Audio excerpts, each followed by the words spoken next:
Fala pessoal, exatamente 7h30, estamos começando mais uma live. Deixa eu dar uma olhada aqui se já está todo mundo conectado.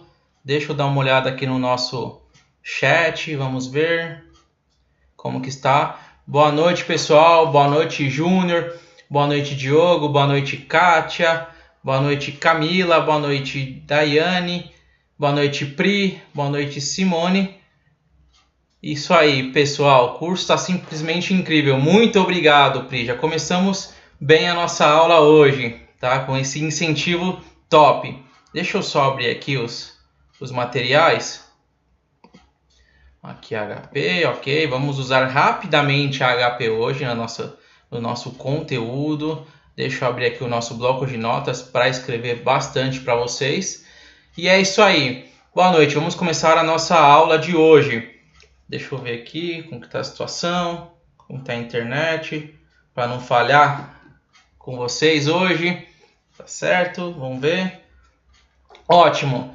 Então vamos começar a nossa aula hoje da onde a gente parou, que foi na parte de contas externas. Mas antes de começar, para quem for a primeira aula hoje, esse conteúdo que eu vou passar, essa planilha, tudo certinho, vai estar na descrição desse vídeo, tá? Então na descrição desse vídeo você consegue enxergar essa apresentação, tá bom? E aí você consegue baixar e acompanhar as aulas. Também eu coloquei lá o WhatsApp, então eu faço um resumo de até 5 minutos no mercado de manhã no seu WhatsApp. Você recebe vídeo, recebe texto, recebe áudio, inclusive tá no Spotify, para quem gosta do Spotify.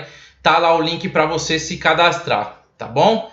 Então já fiz aqui as minhas considerações, já fiz o meu merchandise aqui, então vamos para a aula, vamos para o que é importante, que é passar o conteúdo para vocês, ok? Vamos lá, Pri, estou conseguindo 60% de aprovação, obrigado, Pri, você é fera demais, obrigado mesmo, obrigado. Vamos para cima aqui, que eu já tive notícia boa, eu não consegui responder ainda a Lidiane, mas eu vi que ela postou lá no último vídeo, até acabou passando, mas ela passou com 88%, que ela estava na nossa live na terça-feira. Olha que bacana, olha que notícia boa para animar mais a gente para essa aula de hoje, tá bom? Então vamos motivados, que dá, CPA 20 está aí, é realidade, está próximo da gente, vamos aproveitar, ok?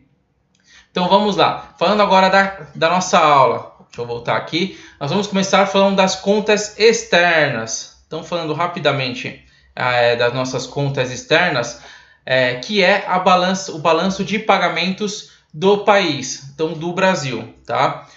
Então, a empresa tem um balanço, o país também vai ter um balanço por trás. E como que funciona esse balanço, tá? Deixa eu colocar aqui, ó, balanço de pagamentos, que a gente vai desmontar rapidamente esse balanço para vocês entenderem como funciona. Todo o sistema é balanço de pagamentos. Então, primeiro nós temos a parte da conta corrente. Então, são duas contas dentro da balança de pagamentos. O primeiro que é conta corrente. O que tem na conta corrente? 3 subcontas, tá? O primeiro é balança comercial. Balança comercial a gente já aprendeu na última aula, tá? Na última aula, a gente viu que a balança comercial são as exportações menos importações. Lembra lá do cálculo do PIB, do cigarro do X-Men? A última parte é exportações menos importações, que nada mais é que a balança comercial. Depois a gente entra no segundo dado, que são contas serviços, tá? Conta de serviços. E aqui é serviços mesmo. Então, bens, quando você compra um bem da China, você está exportando um bem ou um produto. Nesse caso, comprando da China, você está importando um bem ou um produto.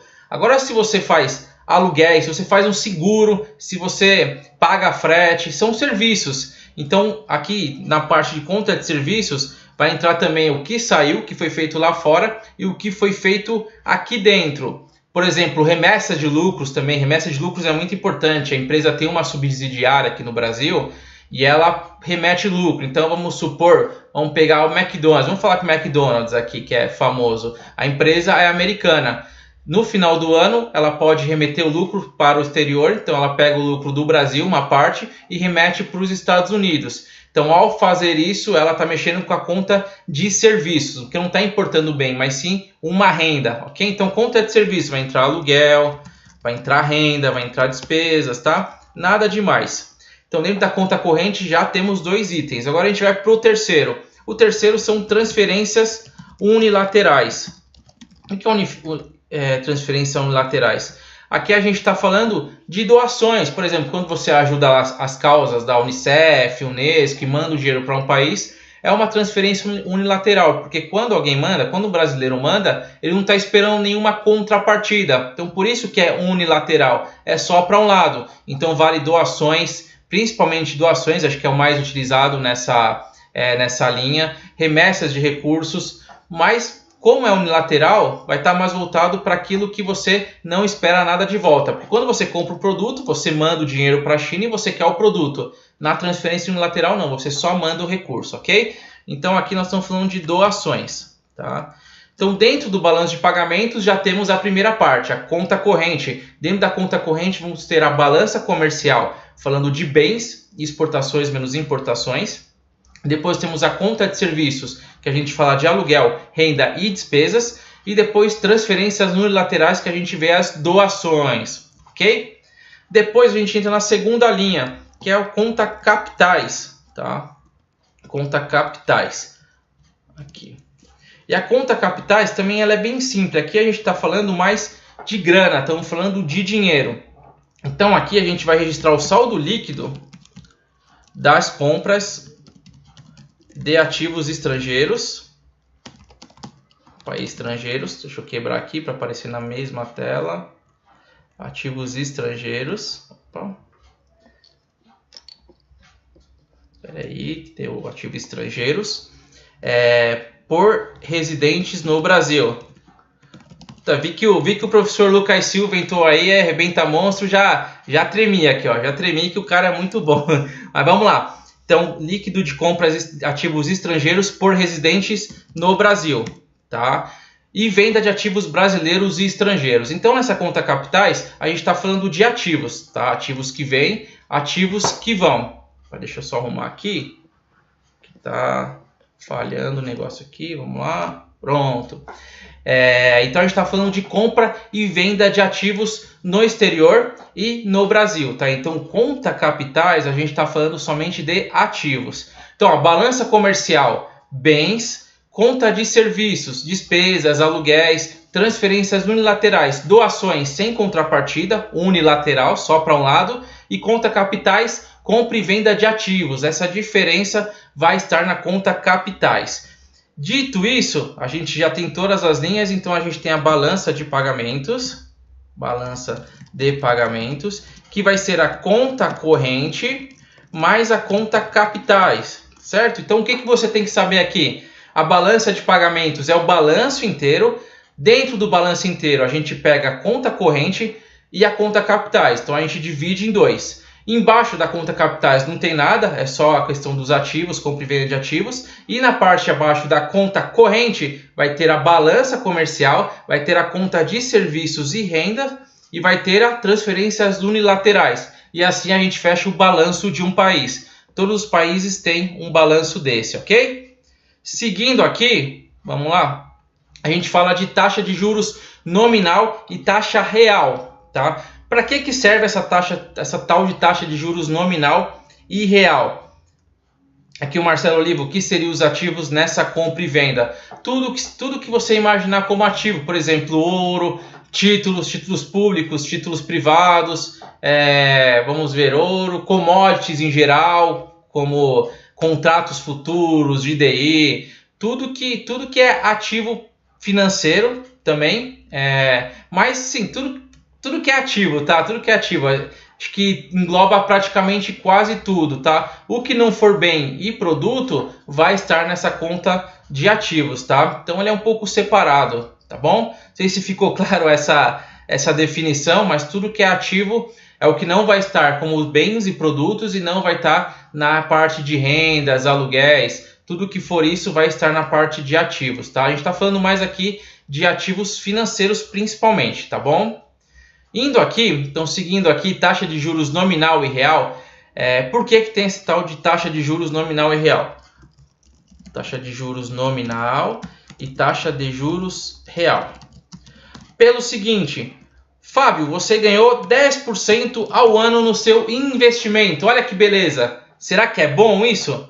Só que a inflação, Fábio, lembra da inflação do IPCA, que é o preço, todos os preços subindo ao mesmo tempo? A inflação foi 15%. Olha só. Então o que eu comprava com R$100 no mercado em janeiro, lá em dezembro eu vou comprar os mesmos produtos e eu paguei R$115. E os meus investimentos, eu apliquei R$100 lá e deu R$110, deu R$10 de rendimento. Ou seja, meu 10% que parecia muito bonito foi muito ruim, ok? Então o seguinte, o que é importante a gente saber aqui? O que vale é a taxa que você ganha acima da inflação, a taxa real, porque é real mesmo. Porque não adianta você ganhar 100 e os preços subirem 200. Imagina, é muito ruim. Então tem essa fórmula de Fisher que vocês não precisam decorar para a prova, porque na prova não tem conta. O que vocês têm que saber, na verdade, aqui, que a taxa real é a taxa nominal menos a inflação. Como assim? Então temos a taxa real. Vamos lá. Vamos dar um exemplo aqui bacana. Então temos a taxa nominal, que foi quando você ganhou lá do banco. Então você aplicou lá no banco, você ganhou 10% no banco. Então está aqui o seu rendimento de 10%. A inflação do período foi de 5%. E qual foi a taxa real? 1 menos a outra? É 1 menos a outra. Só que vai ter uma formulazinha que vocês vão ter que saber para a prova, mas não aplicar na prova. Vocês vão ver um slide pronto e desse slide pronto vocês vão indicar qual que está certo. Então vai ter uma opção igual a essa que vocês estão vendo no slide e outras 3 bem diferentes. Por quê? Porque simplesmente não é 10 menos 5. Vai ser a seguinte fórmula, tá? Vai ser 1 mais a taxa nominal dividido por 1 mais inflação, tá? Então, 1 mais a taxa nominal vai ser igual a 1, 10% é 10 de 100, tá? Então, 10% seria 10 dividido por 100. Vamos pegar aqui HP, vamos exercitar a nossa HP. Então, 10, Enter, 10% é 10 dividido por 100. Então, é 0,10. Então, aqui a gente vai ter 1 mais 0,10. Na parte de inflação, a gente vai ter 1 mais o quê? 5% também é 5 por 100. Então, 5, Enter. Para quem não tem HP aí, ó, quem tem já começa a sacar HP para utilizar. Quem não tem problema, tá? Porque não cai nessa prova, a partir do CEA cai, então não se preocupe. Então, 5 dividido por 100 igual a 0,05. Então, a gente vai ter a seguinte conta. 1,10 dividido por 1,05. Opa, dividido por 1,05. E não 1 menos 10, não 10 menos 5 simplesmente. Se a gente dividisse 10 menos 5, a gente teria um juros real de 5. Mas não, a gente vai fazer a conta aqui, ó. 1,10, Enter, dividido por 1,05 dividido. 1,10, olha eu errando, 1,10 dividido por 1,05. Aqui a gente vai ter que diminuir, porque a gente colocou um 1 na frente para fazer a divisão, e agora a gente tem que tirar esse 1 da frente, que é exatamente esse menos 1 aqui, e depois multiplica por 100. Como ele está com números quebrados, não apareceu quando eu fiz a resolução. Mas, na verdade, a resposta dessa daqui seria a taxa real a 4,76%, tá? O que vocês têm que saber para a prova? É que a taxa nominal menos a inflação vai dar menos do que você espera praticamente em 100% das vezes. Isso se a taxa nominal for maior que a inflação, tá? Por quê? Porque se a taxa nominal for 8, por exemplo, a inflação for 4, a taxa real não vai ser 4, vai ser abaixo de 4, tá? Então aqui, vamos lá. Vamos deixar claro aqui, ó, nominal igual a 8%, a inflação igual a 4%. A taxa real, vamos fazer lá, como vocês aprenderam, que seria 1,08 dividido por 1,04. Então, 1,08, Enter, 1,04 divide Opa, 1.08 Enter, 1.04 divide, aí a gente faz o resto aqui, ó, menos 1 e multiplica por 100. 1 menos 100 multiplica, vai dar 3,85. Então a taxa real nesse caso é igual a 3,85%, tá? Então não precisem se preocupar em fazer a conta, o que vocês têm que saber é isso. Se a taxa nominal for maior que a inflação, um menos outro vai dar um valor menor do que vocês fariam se fosse um menos o outro, se fosse 10 menos 5, tá? Não sei se ficou claro essa conta aqui, a gente já começa a piorar um pouquinho aqui, tá? A Elizabeth falou que isso caiu na minha prova, e cai mesmo, tá? Isso aqui, como você tem uma prova muito teórica, pergunta lá o que é CDB, o que é PIB e tal, é uma prova que tem bastante teoria, ou também tem cases também, a Ambima vem colocando cases também, mas quando cai uma fórmula ali, aparece uma fórmula, você acaba sendo pego de surpresa porque você não estudou fórmulas. Então, quando você vê essa fórmula aqui, é uma fórmula correta, tá? Então lembre, você nunca pode diminuir um pelo outro, tá? Você nunca pode pegar o 10 menos 5, você vai pegar 1.10 dividido por 1.05, que vai dar menos que 5. Boa pergunta, Elizabeth. Vamos fazer na HP para vocês verem isso. Então, inflação aqui é 15% e a taxa real, e a taxa nominal, desculpem, 10%. Então, nesse caso, ele fez um péssimo negócio. Ele aplicou, o investimento deu 10%, só que a inflação foi de 15%. Então, aqui a gente vai fazer 1,10, porque a taxa nominal é em cima, como vocês estão vendo aqui no slide, dividido por 1,15, tá? Quanto será que vai dar isso aqui? Vamos pegar nossa HP aqui. Opa. Tá aqui. 1.10 dividido, Enter, 1.15 dividido, olha só, 0,96, não se assustem, fazem a mesma coisa. 1 menos 100 vezes, tá? E aqui, ó, olha que bacana, ó, também é menos, ó, 4,35%. Se você fizesse um menos outro, seria menos 5%. Mas a mesma coisa, vai dar menos, tá bom? Tá bom, Elizabeth? Então, se for a mesma coisa, se for... você falou deflação, peraí que eu troquei, peraí que eu expliquei outra coisa, né? Mas isso aqui ficou claro, né? Então, isso aqui a gente utiliza dessa forma, tá? Se a inflação for maior que o nominal, a gente faz dessa forma. Agora a deflação, nossa, desculpe, Elizabeth, vamos lá. Então, deflação, para quem não sabe, é inflação negativa, tá? Então, os preços, ao invés de subirem, os preços caíram, tá? Então, você comprava R$100 no começo do ano, no final do ano, com o mesmo valor, comprando a mesma cesta de ativos, você pagou R$95. Então, isso é deflação, é queda geral no nível de preços, tá? Então, bacana a colocação para a gente fazer, tá? Vai ser a mesma coisa, tá? Que vai ser o seguinte.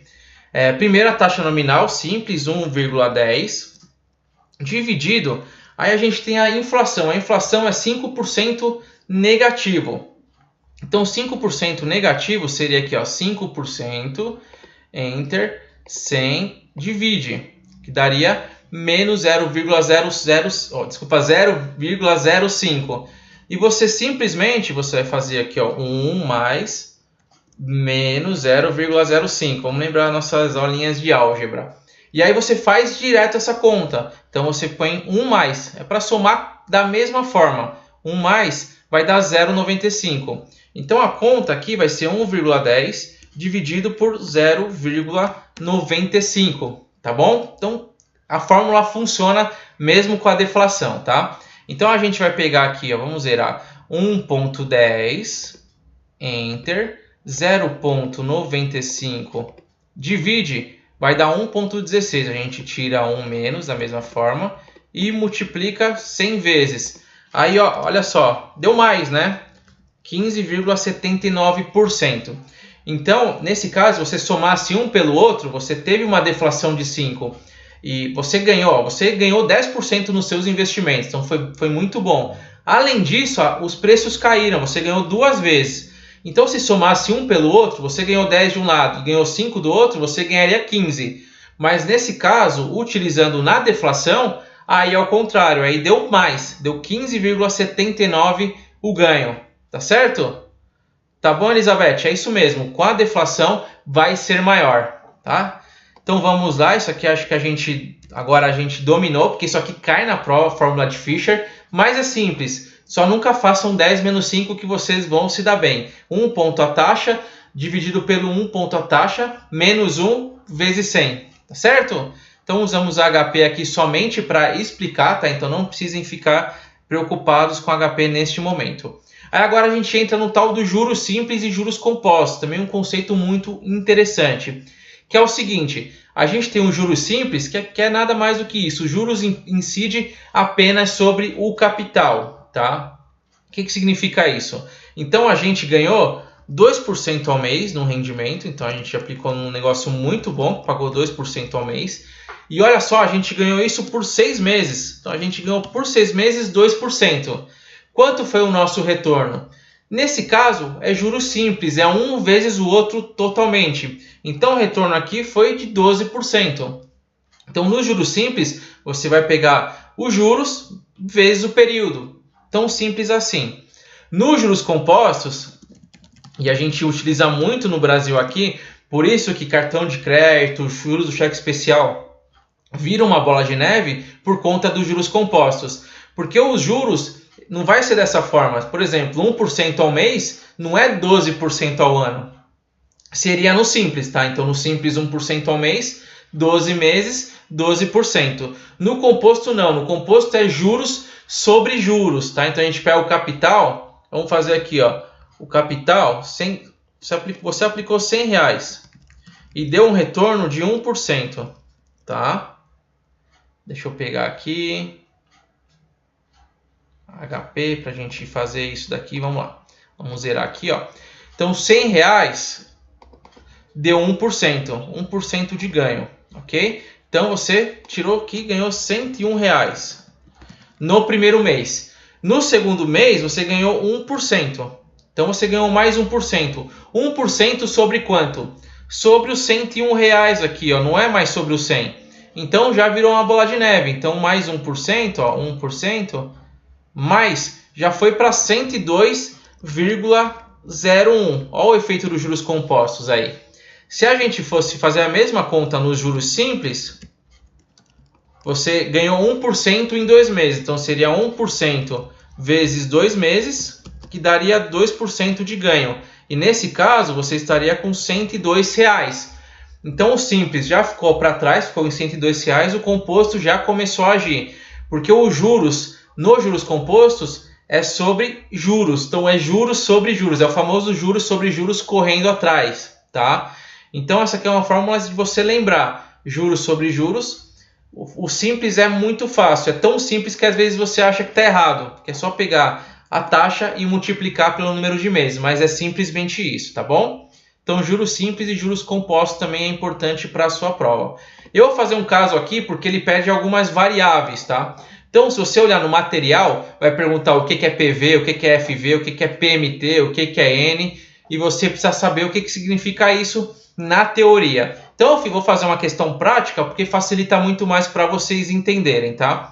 O que é o PV? O PV a gente tem HP ali que é o Present Value, que nada mais é do que valor presente. O que é o valor presente? É o valor que eu pago hoje. Tá? Então, pago hoje. É quando eu estou disposto a pagar, por exemplo, para investir meu dinheiro. Tá? A gente tem o FV, que é o valor futuro, tá? Future Value. Então, valor futuro, que é o quê? Que é o que eu vou receber lá na frente, tá?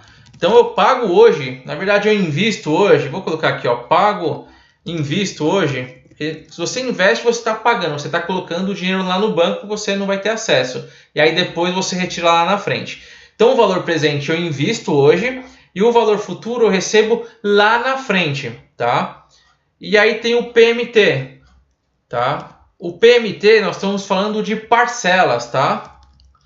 Parcelas. Estamos falando de parcelas. O que é isso? Tem uma parte do investimento que eu vou recebendo antes, que no caso aqui do exercício é R$50, tá? mas parcelas é que eu vou recebendo ao longo do tempo. Tá? Ao longo do tempo. Aí nós temos o N. O que é o N? O N é o prazo que eu vou receber essas parcelas. E para finalizar nós temos o I, que é a taxa de juros que eu vou estar recebendo. Tá? Então essas são as definições. O PV é o valor presente, o FV é o valor futuro, o PMT são as parcelas que eu recebo antes, o N é o prazo e o I é a taxa de juros. Tá? Então vamos fazer essa conta aqui. Quanto que eu vou pagar hoje? Quanto que eu vou investir hoje? Hoje eu vou investir R$ 850, como o exercício fala. Ó, o título custa hoje R$ 850. O investidor irá receber R$ 50 por 10 anos. Então ele deu duas informações. Ele me deu o valor da parcela, que é R$ 50, e me deu o prazo. Tá aqui, ó. Então me deu o prazo, que é 10 anos. E por fim ele me deu o valor futuro. Eu vou receber R$ 1.000 lá na frente. Será que é um bom negócio a gente pagar R$ 850 hoje, receber R$ 50 por 10 anos e lá em 10 anos ganhar mais R$ 1.000? Será que a taxa de juros é boa? Vamos conferir, tá? Na HP você tem todas essas variáveis. Então a gente tem 850, o CHS é negativo, tá? Então a gente põe essa teclinha para ele virar negativo, tá? Eu fiz na outra lá, né? Acabei nem explicando, mas CHS é para tornar negativo. Esse é o nosso PV. E por que o nosso PV é negativo? Lembra que eu falei? Tá saindo o dinheiro de você, você tá pegando o seu dinheiro e colocando no banco, tá? Depois você vai pegar de volta isso, mas no momento é uma saída de caixa, tá? Saída do seu caixa. Mas quanto que vai entrar? Vai entrar a parcela de R$ 50 e vai entrar no final R$ 1.000, tá? Então os dois positivos porque os dois são entradas. E tem o prazo são aqui 10 anos, o 10 vai ser o nosso N aqui, ó, esse N aqui de prazo. E o que a gente quer descobrir? A gente quer descobrir a taxa, que é o I. Então a gente coloca o I aqui, 7,15. Então ele ganhou 7,15 no período, tá acima da Selic, né? A Selic está 6,5%, ele ganhou um pouquinho a mais que a Selic. Tá certo? Então o que você tem que saber? PV, FV, PMT, N e I, tá? Para a prova conceitos são conceitos teóricos, mas eu quis colocar na prática para vocês entenderem de fato como funciona. Vamos lá, continuando aqui. Um projeto de fluxo de caixa, tá? Mais um outro assunto que eu vou usar HP para explicar porque ele é muito teórico na prova, tá? Por que teórico? Porque você tem que saber o que é esse tal de TIR, que é a taxa interna de retorno, e tem que saber o que é o custo de oportunidade, tá? E também a taxa livre de risco. Olha os três conceitos aqui que tem que saber. Então eu vou explicar os três para vocês entenderem. O primeiro, a taxa livre de risco, é o mais tranquilo, tá? Que é a nossa Selic, tá? Então quando você vê na sua prova escrito taxa livre de risco, ele está falando da taxa Selic. Porque no Brasil, o governo ele é soberano. Então, o menor risco do Brasil é aplicar no governo. Tá? Então, a taxa considerada livre de risco do Brasil é a Selic. Taxa livre de risco do mundo, aí são os títulos americanos, tá? Que é considerado os títulos mais seguros do mundo. Então, taxa livre de risco igual a taxa Selic. Tá? Então, esse aqui é o primeiro conceitinho para a gente saber. O segundo, não menos importante, aliás, é muito importante, você vai ouvir muito na sua carreira financeira, é o tal do custo de oportunidade. Que é o seguinte, Fábio, eu tenho um projeto muito bom para você. E esse projeto você vai pagar R$100.000. Aí você vai pensar da seguinte forma, se eu deixar R$100.000 no banco, eu vou ganhar, sem risco, 6,5%. Então esse projeto tem que gerar para mim mais que 6,5%, porque não faz sentido eu aplicar. Então esse custo de oportunidade meu vai ser esse 6,5% que eu falei, porque é o custo do dinheiro para eu deixar parado. Eu ganho esse dinheiro sem fazer nenhum esforço, tá? Então o custo de oportunidade vai ser quanto que eu vou abrir mão, que é esse 6,5%, para tentar ganhar mais nesse projeto, tá? E o TIR é o seguinte, o TIR é taxa interna de retorno. Ele é bem isso, ele vai mostrar para você se vale a pena investir, qual que vai ser a taxa que você vai ter de retorno no seu investimento, tá? Então vamos lá, vamos pegar aqui também as variáveis, que vai ser da seguinte forma. Não se preocupem com a fórmula, tá? Isso aqui cai na sé, mas não se preocupem com a fórmula, porque é algo que não precisa, tá? Só para vocês entenderem o conceito. Então vamos supor que você tem um projeto lá, chegou um projeto na sua mão e vai te falar assim, ó, cara, ó, vou fazer um projeto aqui para você, que você vai pagar R$150 nesse projeto. Só que no primeiro ano já vai te dar um lucro de 30 mil. Vamos supor que uma franquia, você vai abrir uma franquia lá, vai pagar 150 mil. No primeiro mês, no primeiro ano, você vai ter um lucro de 30 mil. No segundo ano, as vendas aumentam, você vai ganhar 60 mil. E no terceiro ano, você vai ganhar uma renda de 100 mil. E vai estar tão robusto que você vai querer parar de trabalhar um pouco e vai vender por 25 mil reais. Tá? Será que é um bom negócio fazer isso? 150 mil e ganhar essas parcelas? Não sei. A gente vai fazer a TIR para saber quanto que é essa taxa. Tá? Então a gente vai pegar 150 mil. Lembra, 150 mil eu estou colocando no projeto, eu estou comprando a franquia. Então, se eu estou comprando a franquia, é saída de caixa. Então, CHS, só que aqui a gente faz um modelo diferente, porque o PMT, as parcelas, são diferentes, tá? As parcelas não são iguais. Então, quando a parcela é diferente, a gente vai usar os de baixo aqui, ó, o azul, que é esse CF0, CFJ e NJ, que nada mais é que fluxo de caixa. Então, o primeiro fluxo de caixa que eu tenho é uma saída de 150 mil. Então, eu vou colocar o G, para ele saber que eu quero o G aqui, que eu quero o azulzinho. Então, se eu coloco o G aqui, eu estou vendo todos os azulzinhos. E vou colocar CF0, que é o fluxo de caixa zero. É o inicial quando eu estou saindo. E aí tem as entradas. 30 mil é a primeira entrada, então G, CFJ, porque todo o fluxo de caixa depois vai ser CFJ, que vai ser o fluxo de caixa número 1. Depois tem o fluxo de caixa número 2, 60 mil G, CFJ. E tem o 3. O 3 eu vou ganhar 125 mil, concordam? Porque eu vou receber 100 mil e vou vender por 25 mil. Então o último fluxo vai ser 125 mil. Então 125 mil GCFJ.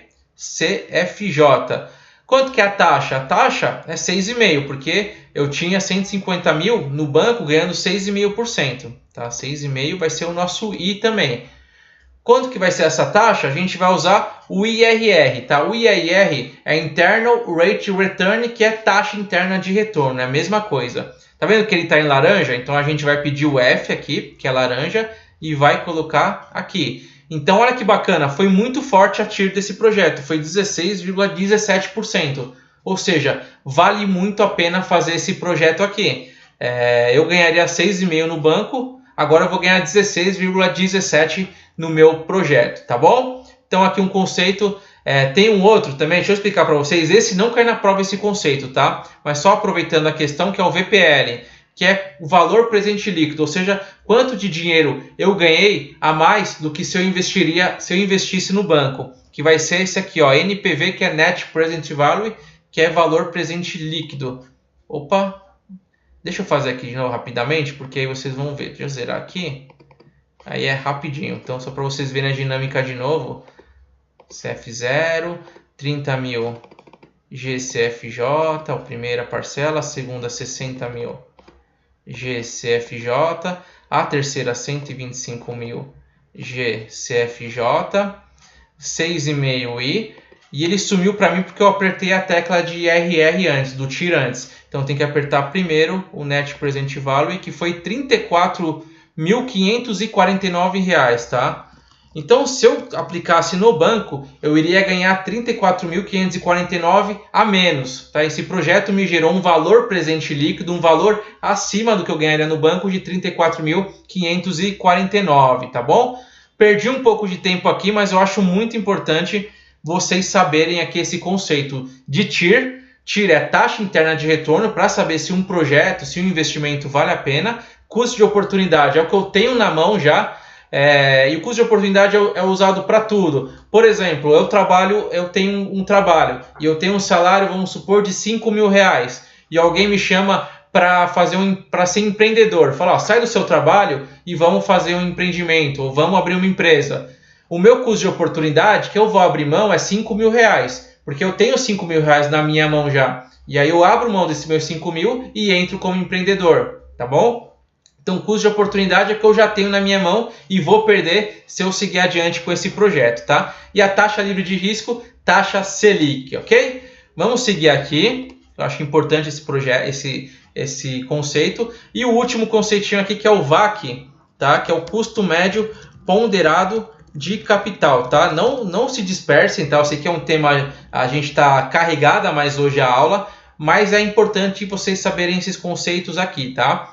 Então, custo médio ponderado de capital, o que vocês têm que saber aqui? Vocês têm que saber o que é isso. Ele vai perguntar na prova, o que é o custo médio ponderado de capital? E nada mais é do que você pegar o capital que você tem em dívidas vezes o capital que você tem próprio, tá? Por exemplo, ações. Vamos supor aqui, ó, a minha empresa tem 300 mil reais que ela pegou do banco. Então ela foi lá no Bradesco, por exemplo, e pegou 300 mil reais emprestado. Então ela vai ter uma dívida com terceiros, que vai ser o banco. Qual a taxa que esse banco cobra ao ano? Tá, vou até colocar o que eu coloquei aqui, ó, 8% ao ano. Então vamos supor lá, o Bradesco vai cobrar 8% ao ano para emprestar 300 mil reais.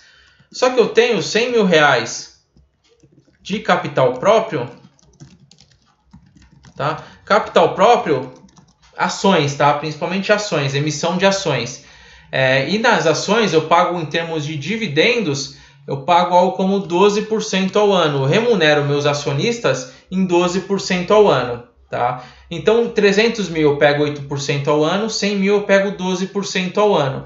E aí a gente vai fazer o cálculo ponderado, ou seja, quanto que essa empresa que deve 400 mil reais, quanto que ela paga de taxa no período, tá bom? Então aqui não se surpreendam também, vamos fazer um cálculo rápido aqui, tá?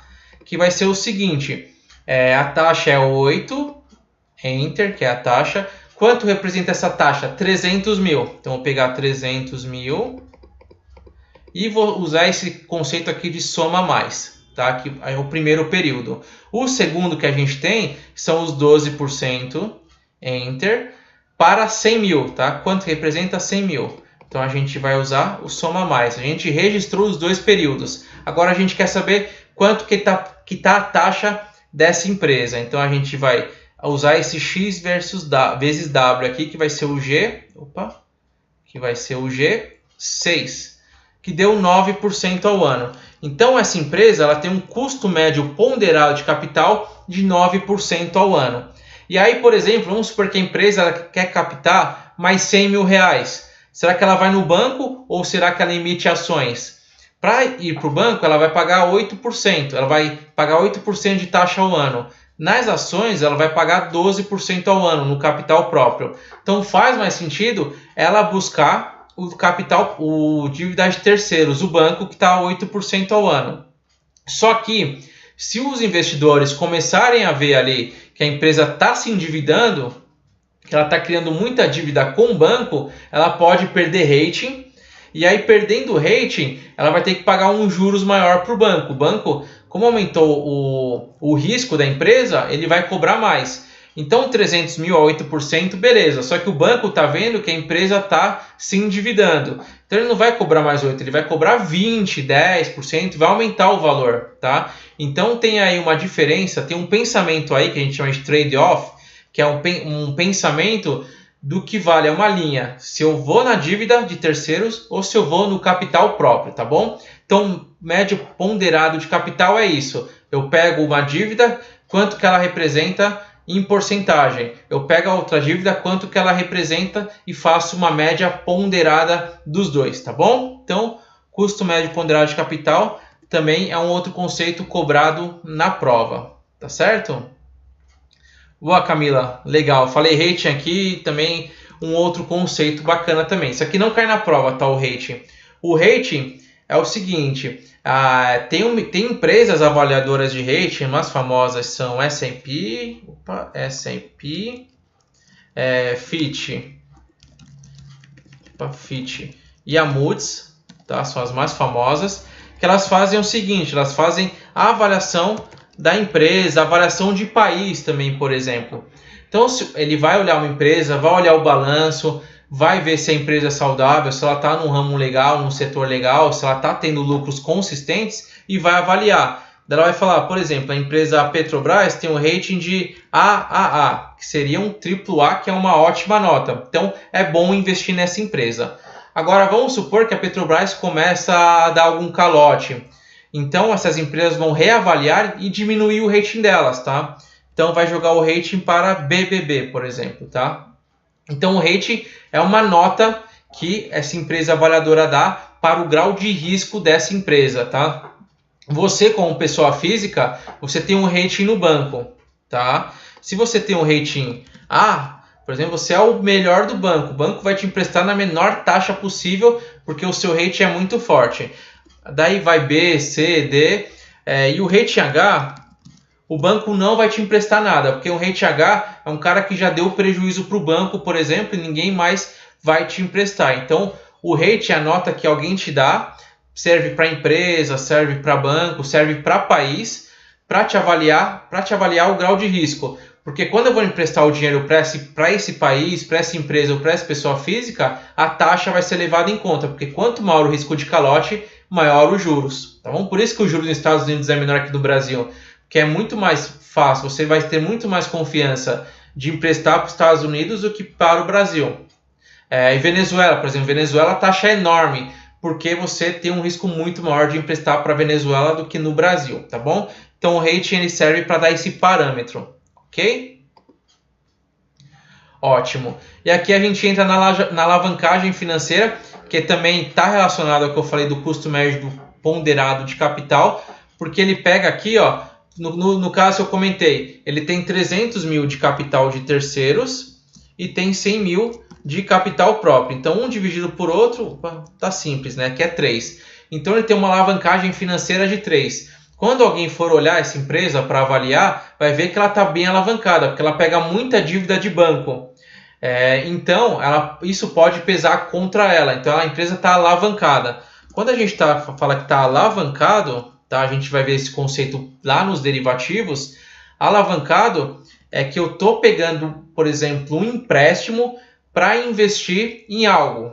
Tá? Vou dar um exemplo aqui, um exemplo simples aqui. Eu sei que tem um investimento que eu faço, por exemplo, alguém está vendendo, sei lá, na Boticário vai estar vendendo os negócios da Boticário lá, tá? E ele tem 10 mil reais para investir. Só que ele vê um puta potencial naquilo e ele está ganhando bem. Então ele colocou 10 mil reais e ganhou 2% nisso. 2%, não. Pegando 10%, ganhou bem pra caramba. 10%, então ele ganhou aqui 11 mil reais, certo? Então ele tem 11 mil reais. Tá vendo um puta potencial nisso daqui, tá? O que ele faz? Ele alavanca. Então, cara, eu tenho 10 reais, 10 mil reais, o que eu vou fazer? Eu vou pegar 10 mil reais no banco e vou também comprar mais produto da Boticário. Ou seja, eu vou alavancar. Então, eu vou pegar aqui 20 mil reais, sendo que 10 é meu e 10 é do banco. 10 mil reais é do banco. No meu aqui tá fácil, né? No meu, como é 10 mil meu, eu não preciso pagar para ninguém, eu ganho 10%, eu ganho 11 mil reais. Já embaixo, eu peguei 10 mil reais do banco. Então, eu ganhei 10%, eu aproveitei o produto, só que eu paguei para o banco, vamos supor, 2% aqui. 2%. Então, eu alavanquei, eu peguei um empréstimo a 2% no banco e lucrei 10%.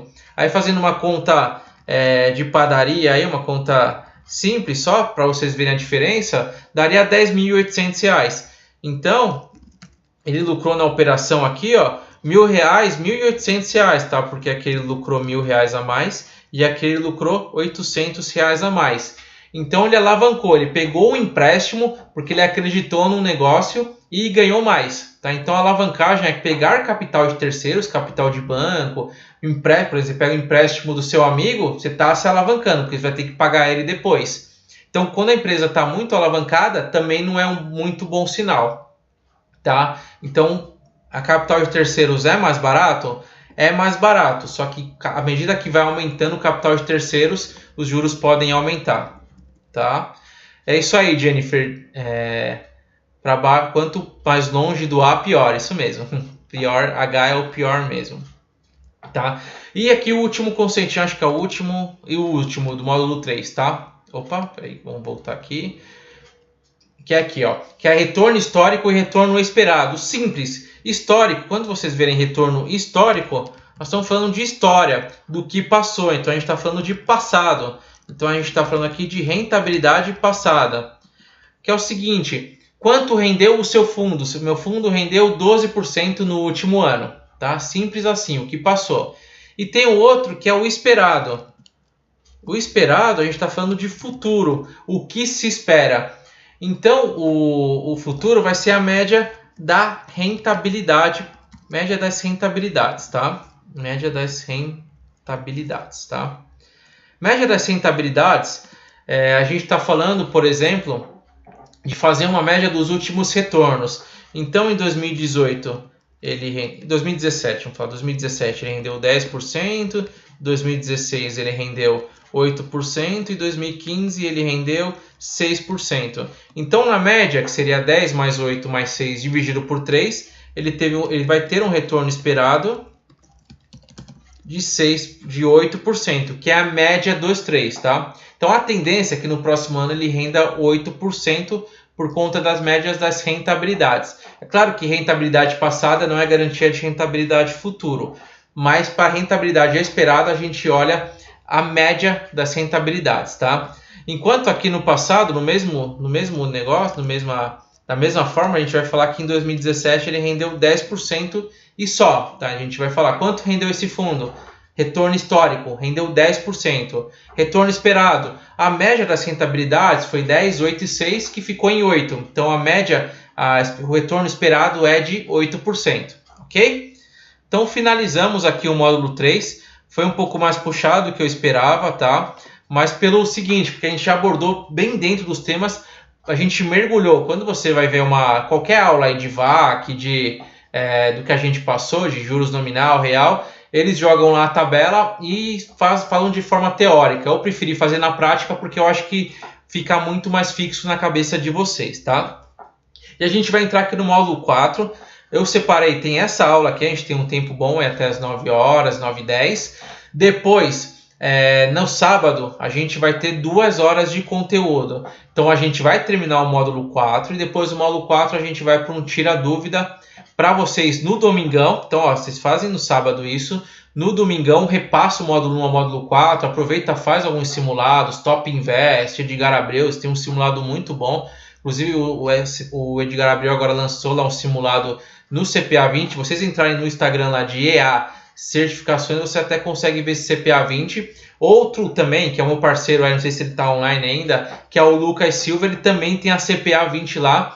E ele fez a prova recente, tá? Então ele viu que caiu muito próximo e ele tem lá para vocês baixarem. Olha isso, vocês vão lá no Instagram dele, que é professor Lucas Silva, e tem a opção de baixar um simulado de CPA 20 com questões comentadas, tá? Então é muito bacana. Então simulado é o que não falta. A gente vai fazer, eu vi na outra aula que a gente teve uma pergunta ali que começou a falhar, deu um gap muito grande, eu não consegui responder as perguntas, mas eu vi que tinha uma pergunta falando dos simulados. A gente vai ter um simulado? Sim, a gente vai ter no final um simulado próximo de 60 questões, também tudo comentado o mais próximo possível da prova, para a gente tirar todas as dúvidas, para na outra semana vocês estarem afiados para tirar a CPA 20 ainda esse ano, tá? Confio bastante em vocês nesse conteúdo, tá?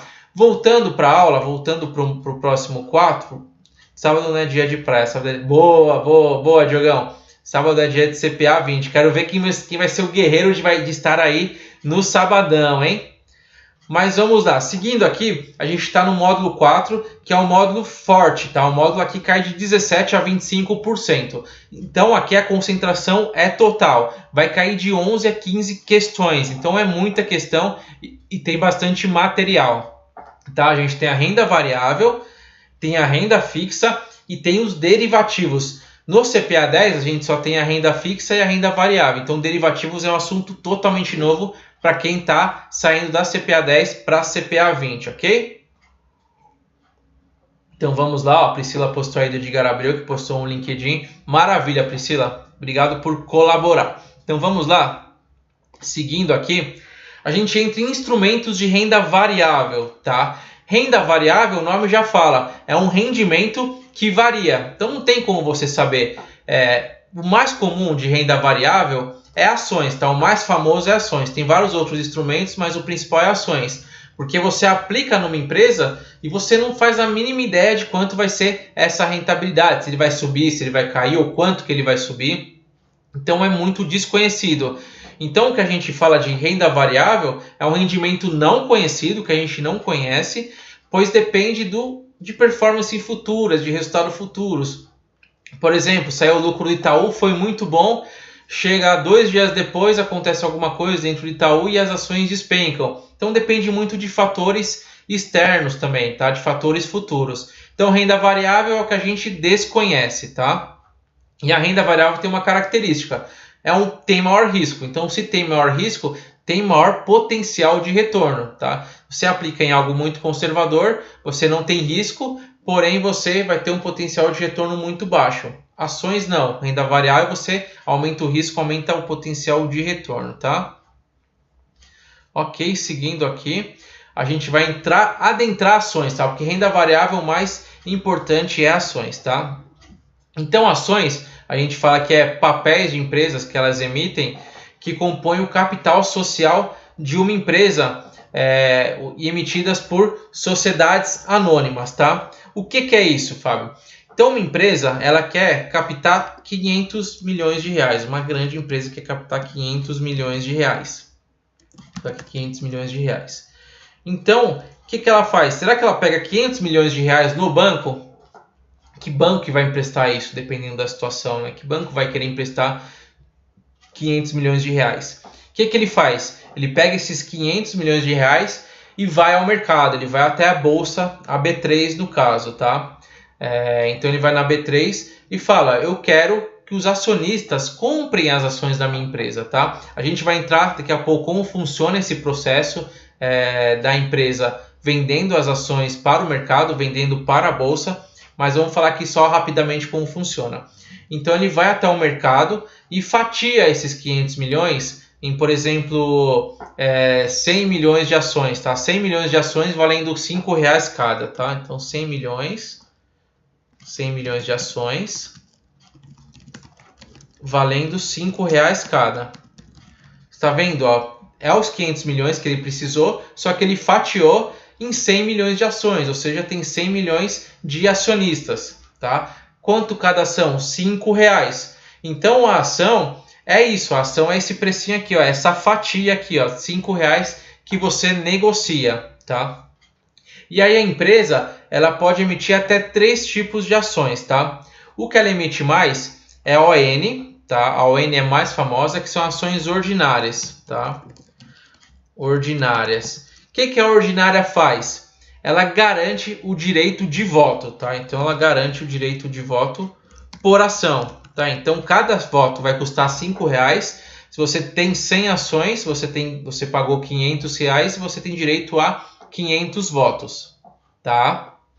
Desculpa, 100 votos, né? Você comprou 100 a R$5, você vai ter 100 ações e vai ter 100 votos, tá? 100 votos. Então a ordinária é o que dá o poder para o controlador.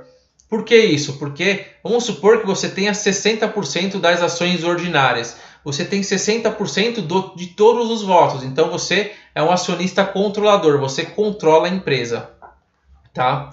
Só que tem um outro tipo que é o preferencial. A gente também colocou um PN, tá? A ordinária também é conhecida como AN e dá o direito ao voto.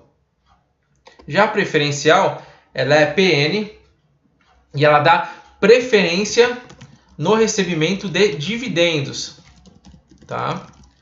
Então o que é isso? Eu não quero participar da gestão da empresa, a empresa tem um conselho por trás já tem um monte de acionista ordinário, eu só quero ganhar lucro, eu só quero ter os dividendos. Então eu compro uma PN, eu não participo em nada da gestão da empresa, não dou pitaco, não dou nenhum voto, mas eu vou ter o meu lucrinho na empresa. Então aqui, ó, ela tem a preferência de recebimento nos dividendos, não é que a ordinária não ganhe dividendos, tá? É que a PN vai ter a preferência no recebimento. Então a preferencial vai receber 10% a mais de dividendos que a ordinária, tá? Então se a PN pagou, se a ordinária ganhou R$100 de dividendos, a PN vai ganhar R$110, ok? Então seguindo, A APN, ela não dá direito a voto, tá? Então ela não dá o direito de voto, tá? Então você perde esse direito totalmente. Quem que dá o direito a voto? ON. Então aqui o cara só quer receber os dividendos. Mas tem uma situação aqui, vamos supor, você está lá na preferencial, só recebendo dividendos, que é o legal de você ter APN. Só que acontece, a empresa não está dando lucro e ela está há 3 anos já, é o 3º ano que ela não paga dividendos. Não paga dividendos. Então imagina só, você aplicou na empresa, aplicou na APN para receber dividendos e não está recebendo. Aí o que acontece? O seu PN, a sua ação preferencial, ela ela passa a ter direito a voto. Olha só. Então, já que estão errando tanto, porque já está 3 anos consecutivos sem dar lucro, eu vou ter direito a voto. Ou seja, eu vou construir, eu vou ver que está errado, eu quero participar da gestão da empresa. Então, automaticamente, em 3 anos, sem receber dividendos, a PN passa a ter direito a voto, ok? Então, são as duas aqui. E tem a última que não cai, deixa eu ver aqui também, não cai na sua prova CPA 20, só para vocês saberem, que é a Unity, tá? A Unity, ela vai ser uma mescla de preferencial mais ordinária dentro de uma ação, dentro de um pacote de ações, tá? Vocês vão ver muito, por exemplo, a ON, ela costuma ser o final 3. Então, por exemplo, Petro 3 significa Petrobras ordinária, Petrobras ON. Se for PN, vocês vão ver, por exemplo, 4 aqui, ó, Petro 4, que é Petrobras ordinária. Aí a preferência tem o preferência 1, que é o PNA. Pode ter preferência 2, se você não existe Petro 4. Deixa eu lembrar de uma que tem aqui, Eletrobras, Eletro 5, tá? Significa que isso aqui se chama PNB, preferencial B, tá? Então quando vocês verem uma ação, tá escrito lá ITUB, que é do Itaú, ITUB 3, você vai saber que é ordinária e dá direito ao voto. A Bradesco, que é o BBDC 4, você sabe que é o preferencial e tem preferência nos dividendos. E aí o outro, mais famoso é o SAMB, que é o Santander 11. 11 é Unity, tá? Essa Unity aqui, isso é uma preferencial e ordinária, tá? Mas isso não precisa saber para a prova dessa Unity, você tem que saber só da ordinária e da preferencial, ok? Seguindo aqui, a gente tem o famoso Depositar Receipts, tá? Que são recibos de depósito, tá? Que funciona da seguinte forma. Você tem uma empresa aqui no Brasil, por exemplo, a Vale. Vale é uma empresa gigante aqui, a maior empresa de minério de ferro do mundo. E elas querem captar recurso lá dos Estados Unidos. Por quê? Porque tem investidores americanos que têm interesse de aplicar na Vale. Então, ela vai emitir uma ação na Vale? Ela pode emitir? Ela pode. Ela vai se chamar ADR, tá? Que é um recibo de depósito americano, que é o American Depositary Receipts, tá? Então, é uma empresa estrangeira, tá? Então, a ADR é uma empresa estrangeira. Eu estou dando o exemplo da Vale. A Vale é estrangeira para os Estados Unidos, tá? Que são negociadas no Brasil, tá? Por quê? Negociadas no seu país, tá? Estou dando o exemplo do Brasil. Então, empresa estrangeira negociada no seu país. Então, a Vale é negociada no Brasil, tá? E estão negociadas e passam a ser negociadas na Bolsa Americana, tá? Por exemplo, a NYSE, que é aqui, ó. Por aqui Dow Jones, tá? Por aqui é a Dow Jones. Então, por exemplo, a gente vai ter esse fato, que é a Vale podendo emitir ação lá no exterior. Então, ela pega o que tem aqui no Brasil e replica lá fora. Então, ela pode emitir uma ADR. Então, nós temos aqui a ADR da Vale, tá? Que é famosa também a ADR da Vale, tá? E temos o BDR. Por quê? Porque tem empresa que tem muito interesse de aplicar no Brasil, uma empresa estrangeira, tá? Então, a mesma coisa em uma empresa estrangeira, tá? Empresa estrangeira com sede no exterior mesmo, tá? Então, a sede da empresa vai ser no exterior. e vai ser negociada no Brasil, tá? Negociada no Brasil, tá? Eu coloquei aqui uma informação, só que eu vou corrigir aqui porque é o seguinte, ela não é negociada, não necessariamente precisa ser negociada no seu país. Ela tem que ter sede no exterior, tá? É a sede, porque a negociação vai ser direto no país, tá? Então, recapitulando aqui, ó, uma ADR vai ser uma empresa estrangeira, vamos supor que é a Vale, que tem sede no exterior, ou seja, sede no Brasil, e negociam as ações nas bolsas americanas, tá? Acho que agora ficou mais claro. A negociação é nesse país, então ADR nos Estados Unidos. No Brasil, a negociação é no Brasil, tá? Então, BDR vai ser uma empresa estrangeira. A gente tem, por exemplo, o famoso BDR do Facebook. Você pode aplicar no Facebook, tá? Que é uma empresa estrangeira.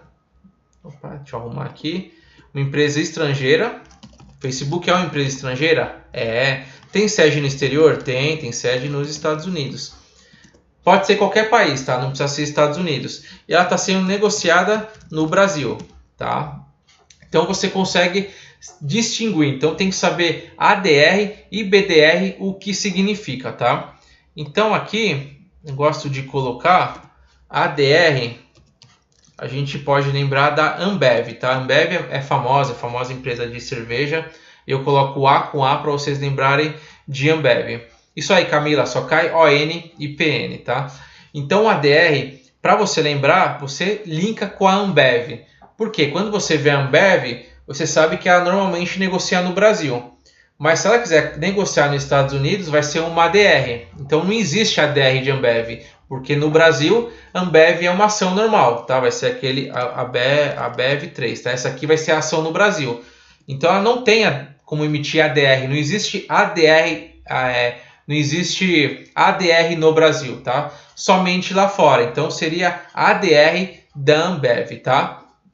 E aqui você pode pensar no BDR, você pode pensar em alguma empresa estrangeira. Vamos pensar aqui, ó.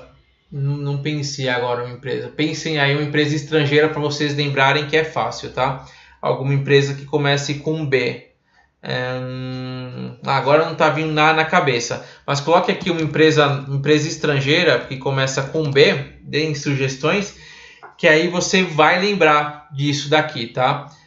Então você vai lembrar ADR da Ambev, começa com A de Ambev, e BDR é alguma empresa que comece com B. Eu tenho na minha cabeça, então eu decorei como a do Facebook mesmo, tá? Eu sei que não existe ADR de Facebook, eu sei que existe BDR de Facebook, então eu gravei assim. Mas acho que pode ser melhor vocês gravarem algo com B, que aí vocês veem B com B.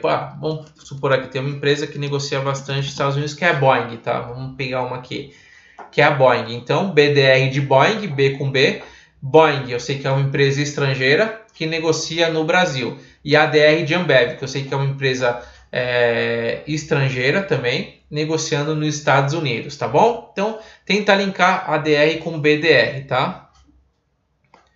Júnior, não cai de cada instituição, eu só exemplifiquei, tá bom? Mas cai as características ON, que dá direito ao voto, PN, que não dá direito ao voto, dá preferência de recebimento nos dividendos e garante 10% a mais de dividendos do que a ON, ok? Seguindo aqui, nós temos o AGO e o AGE, que significa Assembleia Geral Ordinária e Assembleia Geral Extraordinária, tá? O que é ordinária? Que ocorre todo o tempo com a mesma frequência, tá? Então, ela é convocada anualmente, tá? Então, o que vocês têm que saber aqui da AGO? Ela é convocada anualmente, não existe não ter AGO, tá? Ela tem que ter todo ano, então a empresa tem que convocar esse AGO todo ano, tá? E assim, o termo, vamos supor, agora 2018. Então, ela vai fechar em dezembro o ano de 2018, eles vão ter 120 dias. Vamos supor aqui até 30 de abril, tá? Até 30 de abril de 2019 ou 120 dias, tá? Então, acabou o ano, eles vão ter 120 dias para propor essa Assembleia Geral Ordinária, para acontecer essa Assembleia Geral Ordinária. Então, eles podem marcar até o final de abril essa nova Assembleia, tá? Só que eles têm que agendar, mandar uma cartinha lá mandar a carta para os acionistas 30 dias antes da Assembleia. tá? Antes da Assembleia Geral Ordinária. Então, se ele vai fazer 30 de abril, ele tem que enviar essa carta no máximo até 30 de março, tá bom? Então, essas duas datas aqui são importantes para lembrar. 120 dias e 30 dias, tá? 120 dias para a empresa fazer a reunião após o final do exercício social e 30 dias tem que ser enviada uma carta 30 dias antes dessa assembleia, tá? Aí é feita a Assembleia Geral Ordinária, discutem vários itens lá dentro, e aí a empresa tem até 7 dias úteis, mais uma data aqui para lembrar, 7 dias úteis para enviar um sumário, tá?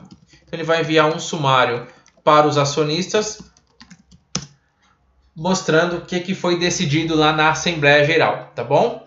Qualquer outra assembleia que não seja essa, então vamos supor que a empresa ela quer aumentar, ela quer diminuir, deixa eu pensar aqui, que ela quer aumentar os dividendos, não, de aumentar seria bom, ela vai parar de pagar dividendos, ela vai diminuir os dividendos de uma forma mais brusca, tá? Então ela paga 50% de dividendos, ela vai pagar apenas 25% de dividendos. Então ela vai convocar essa Assembleia Geral Extraordinária e vai passar isso para os acionistas, por exemplo, que está diminuindo os dividendos, tá?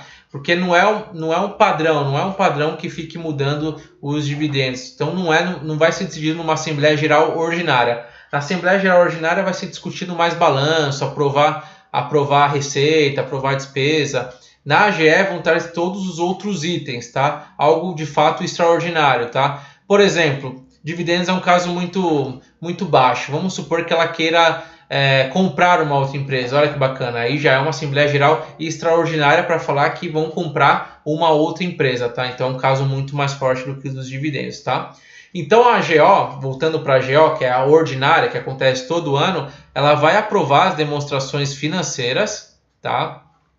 E o acionista, o cara que tem ações, o cara que vota, ele exerce o direito dele de fiscalizar a empresa por meio de eleições de um conselho fiscal. Então a empresa vai ter um conselho fiscal e pode colocar acionistas lá dentro para estar dentro desse conselho fiscal para fiscalizar a empresa como um todo, ok?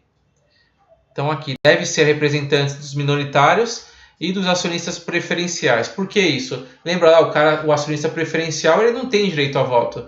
Então vai ter uma pessoa lá no conselho que vai ver por eles. Então ele não consegue ver nada, tá? Ele não tem direito a nada, ele não tem direito de opinar, mas vai ter uma pessoa lá representando eles, representando os preferenciais. Até porque, vamos supor que só os ordinários que têm um direito a voto e não tem ninguém fiscalizando isso, eles aprovam, 100% dos dividendos a gente vai pagar somente para os ordinários. Imagina só que confusão que ia ser. Ou então privilegiar mais os ordinários. Então tem um conselho fiscal que olha pelos preferenciais e olha pelos minoritários. Então o majoritário é aquele que detém a maior parte das ações e os outros são os minoritários, ok? Então, seguindo aqui, a gente cai no direito dos acionistas, tá? Então você como acionista, você tem uma série de direitos. Vamos lá. E são aqui os 4 mais importantes que caem na sua prova. O primeiro é o que a gente chama de direito de subscrição, tá? O que é isso? Então a empresa ela tem 500 milhões na bolsa e você tem 10% disso. Olha só que bacana, você tem bastante dinheiro, você tem 50 milhões dessa empresa. Essa empresa ela precisa de mais dinheiro, tá? Elizabeth, o que é o agente fiduciário, tá? A gente já entra aqui. Eu vou terminar esse direito dos acionistas, daí eu falo rapidamente do agente fiduciário, que é muito importante. Sei, estava no outro slide isso? Deixa eu ver aqui. Não tem, mas eu acho que vai ter lá na frente. Vai ter lá na frente, mas eu entro aqui rapidinho, tá bom, Elizabeth? Então vamos lá. Temos uma empresa que possui 500 milhões em ações e você tem 10%, que é 50 milhões de reais. O que você faz? O que a empresa quer? Ela quer captar mais 100 milhões, tá? Então ela quer pegar mais dinheiro. Então ela vai emitir 100 milhões de reais. Se ela vende somente para o mercado, o mercado vai ter 600 milhões, certo? Então a empresa agora tem 600 milhões. Se você tem 50 milhões, você não tem mais 10%, você foi diluído. Você tem 50 de 600. Você perdeu participação na empresa. Então o que eles fazem aqui? Ó? O que é o direito de subscrição? Eles vão pegar esses 100 milhões e vão oferecer aos atuais acionistas. Entenderam? Então vai passar para os acionistas atuais, para eles manterem a proporção. Então você vai ter direito a comprar 10% disso, que seriam 10 milhões de reais. Para 10 milhões de reais.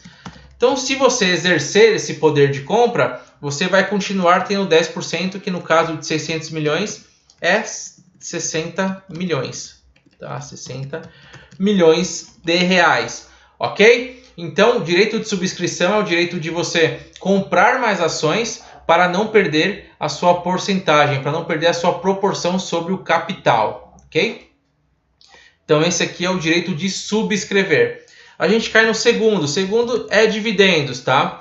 Então, o dividendos, ele vai ser o seguinte. A empresa, ela lucrou lá no final do ano 100 milhões de reais. Tá? Então, hoje estamos ricos. Hoje falando só de valor alto, hein? Então, a empresa lucrou 100 milhões de reais. Ela tem que pegar desses 100 milhões e no mínimo 25%, no nosso caso aqui 25 milhões, ela vai ter que pagar como forma de dividendos, tá? Ou seja, ele vai ter que pagar 25% para os acionistas, ok? E o acionista, também no dividendos, o acionista é isento, tá? Quem paga o IR disso aqui foi a empresa, né? Porque se a empresa ela lucrou 100 milhões de reais é porque já foi deduzido o imposto dela, tá? Então ela tem 100 milhões de reais de lucro. Desse lucro já está líquido de impostos, ela já pagou os impostos. Desses 100 milhões ela vai passar 25 milhões para os acionistas, que não vão ter que pagar nenhum imposto sobre isso, tá? O IR foi pago pela empresa. Aí a gente entra no juros sobre capital próprio, tá? Que ele é muito parecido com os dividendos, tá? Ele vai ser bem parecido e às vezes até confunde. Qual que é a diferença aqui? A diferença aqui é que quem paga o imposto é o acionista, tá? Então ele vai te pagar aqui, ó, ele tem 100 milhões lá de lucro, a empresa, de lucros retidos. Lucros retidos, por exemplo, lucros de anos anteriores. Ele foi lá, separou numa caixinha e deixou lá como juros sobre o capital próprio. Aí ele vai lá e paga 100 milhões. Desses 100 milhões ele vai pegar 25 milhões, por exemplo, e vai passar para os acionistas. Como a empresa não pagou imposto sobre esses 100 milhões, ela vai passar isso para o acionista. E o acionista vai pagar 15% de imposto, tá? 15% de IR o acionista.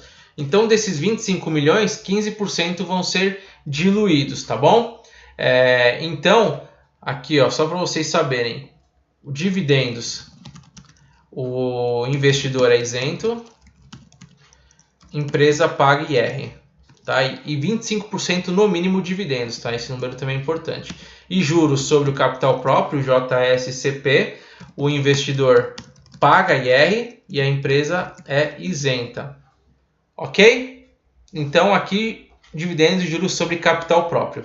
E por fim, a bonificações, tá? Então a bonificações, que é de fato uma bonificação mesmo. A empresa bonifica quem já é acionista. Então ela emite novas ações. Então o cara lá tem 100 milhões. Desses 100 milhões, 10% ele tem, que seriam 10 milhões de reais. Então ele tem 10 milhões de reais na empresa. A empresa emite novas ações, tá?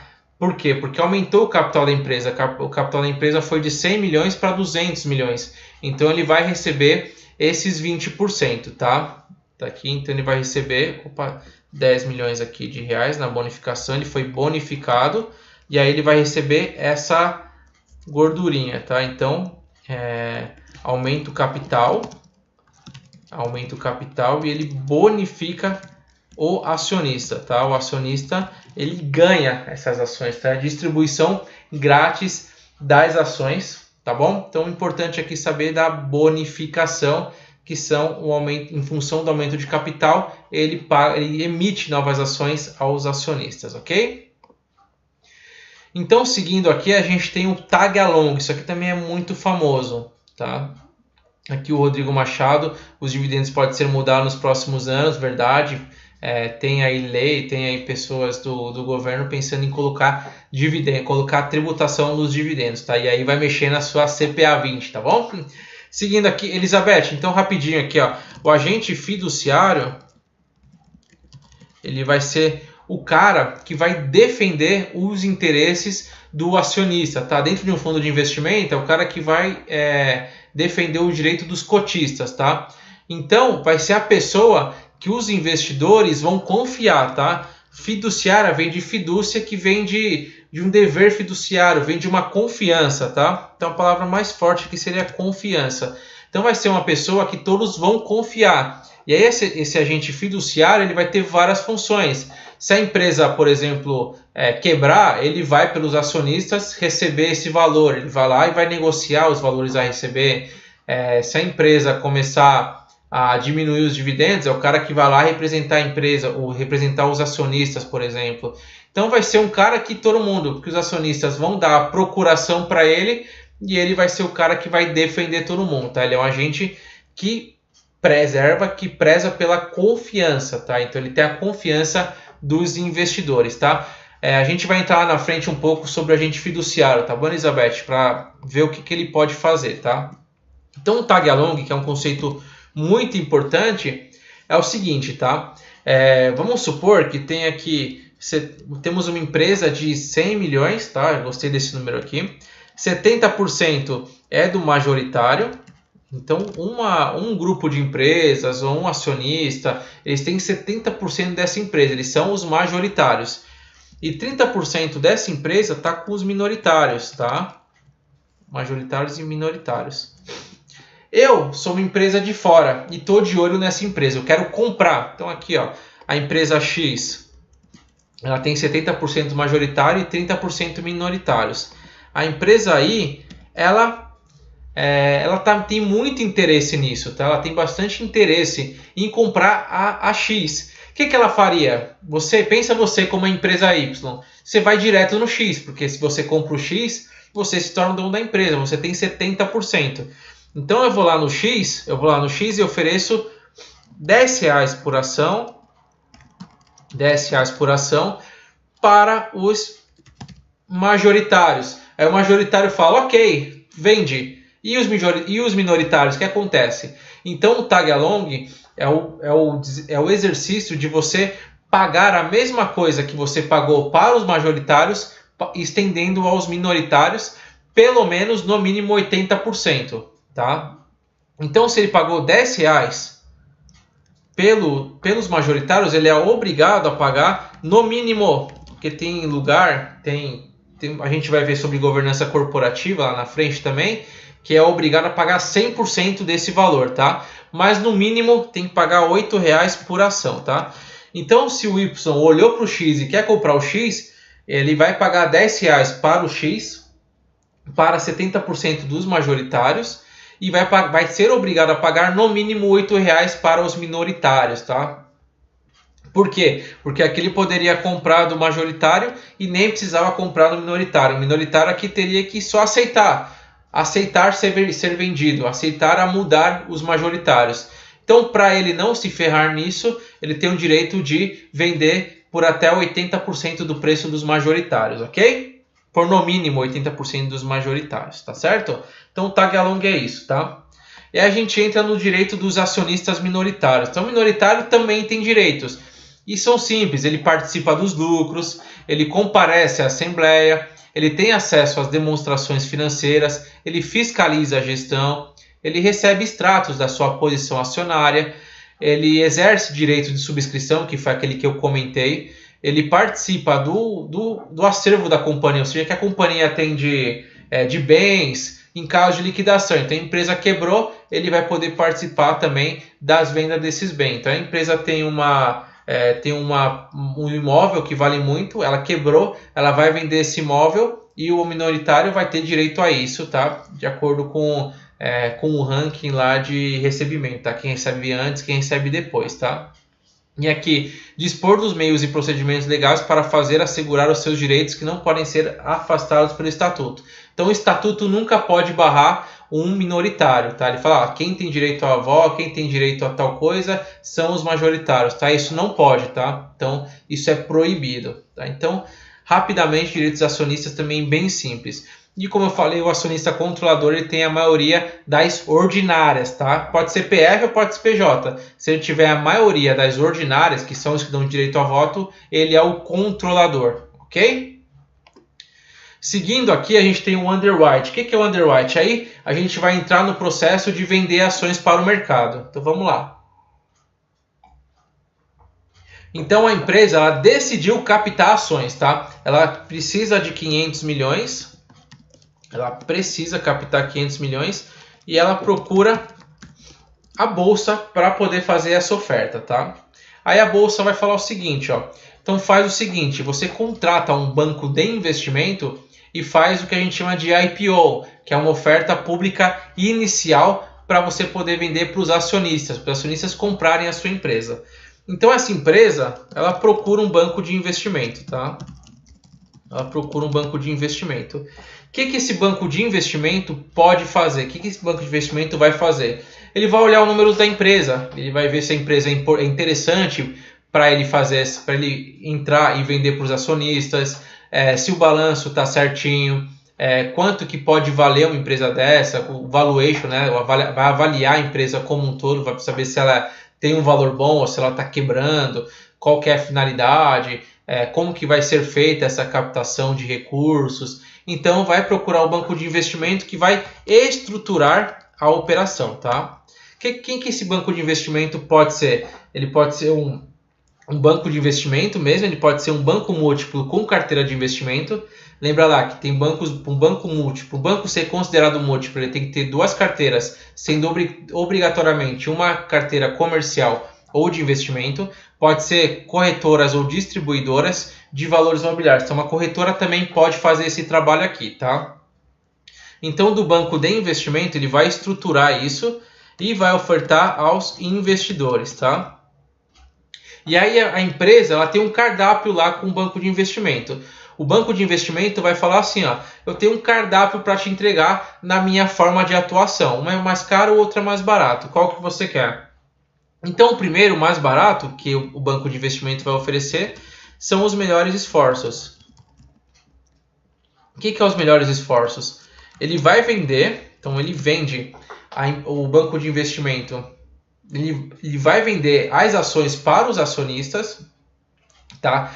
E o que ele não vender, ele vai fazer os melhores esforços, por isso que não é melhores esforços. Ele vai colocar todo o esforço dele para vender para os acionistas. O que ele não conseguir, ele devolve para a empresa. Então, de quem que é o risco? Risco empresa, tá? Risco empresa. Então, aqui é o mais barato. Eu contrato o banco de investimento vende para mim, e aí o que ele não conseguir vender, volta para mim. Aí nós temos o segundo caso, que é o segundo mais barato aqui, ó, que é o residual, tá? Então, é o seguinte... ele vai colocar para o público, tá? Então ele vai vender para o público também da mesma forma, e as sobras ele coloca também, tá? Como assim, Fábio? Ele vai, por exemplo, a oferta foi de 500 milhões de reais, ele vendeu 400 milhões de reais. Então, no caso do melhores esforços, 100 milhões ele devolveria para a empresa. No caso do residual, ele vai pegar esses 100 milhões, vai tentar vender novamente. Então ele vai continuar, vai fazer uma nova oferta. Se não conseguir vender essa oferta, aí sim ele subscreve o total das ações, ou seja, ele compra o total dessas ações, tá? Então ele também vende aqui, só que aqui ele vai ter um risco médio, tá? Ele vai ter um risco médio porque vai demorar mais para ser vendido, pode ter mais tranches, tá? Ele pode tentar vender uma vez, tentar vender outra vez, tentar vender outra vez, até vender tudo. E aí ele pode combinar isso, combinar o jogo. E por fim tem o garantia firme, tá? E esse sim vai ser o mais caro do cardápio da empresa, porque ela vai contratar o banco de investimento. E o banco de investimento, ele vai comprar tudo, tá? Vai comprar tudo aqui, olha que bacana. Então o banco, ele vai falar, eu confio nessa empresa, ou então ele vai receber muito bem por isso. Então eu confio muito nessa empresa, eu sei que eu vou vender tudo. Então o próprio banco de investimento ele compra 100% disso. Então ele vai comprar 100% das ações. E aí ele vai revender ao público. Então aqui no caso ele revende ao público, tá? De quem que é o risco aqui? O risco aqui é alto, tá? Vou colocar aqui, não, risco alto não, seria o risco aqui é do banco de investimento, tá? O banco de investimento. O risco médio aqui, eu coloco que vai ser um pouco da empresa e um pouco do banco de investimento, tá? Acho que fica mais fácil de a gente entender, tá? Então, o seguinte, são os 3 tipos de garantia. Melhores esforços. Tento vender tudo, não consigo, devolvo. Residual. Tento vender tudo uma vez, tento vender tudo 2, 3, 4. E se não der, aí eu compro essas ações. E no garantia firme, eu compro de uma vez só tudo e depois eu revendo ao público. Tá? Então, tem um cardápio aí para a empresa colocar as ações no mercado. Ok? Então, seguindo aqui... esse é o processo, esse que eu falei é o processo de underwrite, tá? Eu até pulei esse nome feio aqui, mas underwrite é esse processo de colocar as ações no mercado, tá? Captar recursos via emissão de ações, tá? E continuando, tem uns termos importantes para a gente saber dentro desse underwrite, que é o seguinte, tem o famoso lote suplementar, que ele já vai colocar isso no início, tá? Antes de começar, que é o seguinte, se for muito bem as vendas, se ele vender 100%, ele vai aumentar, ele vai criar mais 15%, então seria um lote suplementar, ele vai vender mais 15%, por quê? Porque foi tão bom, estourou esse teto, estourou os 100 milhões que ele queria, ele vai lá e coloca mais 15 milhões, isso é um lote suplementar. Eu posso colocar 100 milhões e aí se vender eu coloco mais 15?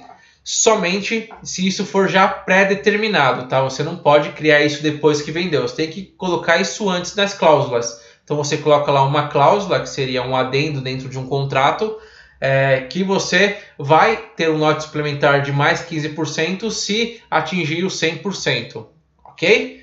E esse 15% ele vai ter que ter as mesmas condições desse 100% primeiro, tá bom? Mesma quantidade, mesmos preços, mesmas condições, ok? Então, lote suplementar. Aí a gente tem um hot show, tá? O que é hot show? Hot show é o seguinte, esse banco de investimento, ele vai começar a vender a empresa para os acionistas, tá? Então, vamos supor aqui, a Vale vai abrir capital na bolsa, ela vai querer captar dinheiro e contrata o Itaú, tá? O banco de investimento do Itaú. Então, o Itaú, ele vai contatar investidores, então vai chamar investidores, vai fazer palestras, vai chamar numa sala e vai mostrar para esses investidores a Vale.